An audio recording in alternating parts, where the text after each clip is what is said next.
vous aider à bien visualiser les nœuds, j'ai décidé de faire le point d'encochage avec une petite cordelette à 10 loupes.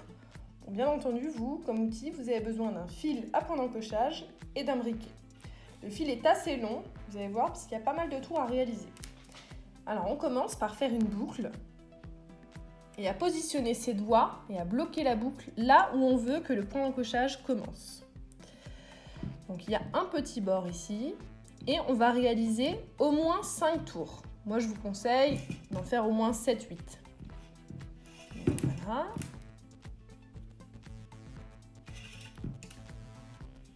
Donc, on passe au-dessus du petit fil de la boucle.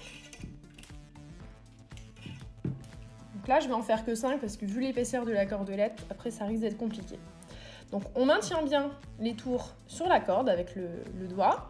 Et on va tirer sur le petit morceau de corde. Donc l'objectif, c'est que ça ne bouge pas. Vous avez encore la possibilité de décaler un petit peu si ça s'est un petit peu décalé. Donc ensuite, vous maintenez bien ça, sinon tout s'en va. Cette petite partie, ici, soit vous la passez de l'autre côté, et vous la couperez plus tard, soit vous pouvez la laisser le long du tranche-fil. Si on va la laisser, ce sera plus simple. Donc, ensuite, on va réaliser un U avec la cordelette, d'accord ? Là, on voit que ça arrive du bas du tranche-fil. Et donc, ici, on va le faire passer en haut du tranche-fil, d'accord ? Et on va réaliser des tours vers l'intérieur de ce que l'on vient de faire. Donc, je ne sais pas si c'est très visible, mais on va réaliser des tours. Donc, je vous conseille le même nombre de tours, donc 5 tours.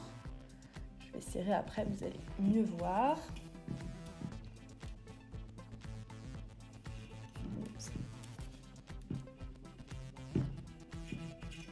Et quand vous avez terminé donc, la boucle et les tours, vous allez prendre, donc on garde toujours le U tendu, prendre le fil du haut et le repasser au-dessus des autres, ici.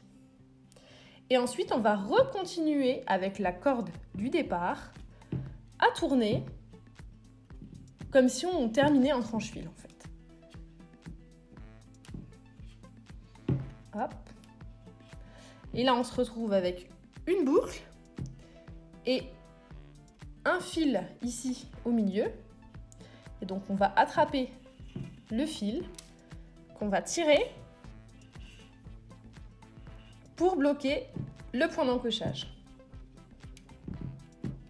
Et voilà, votre point d'encochage est fait. Donc là, si le fil vous l'avez fait passer le long du tranche-fil, vous allez le couper ici. Sinon, il va apparaître au milieu avec l'autre et vous pourrez couper les deux en même temps. Donc, à ce moment-là, vous coupez au bord et vous mettez un petit coup de briquet des deux côtés.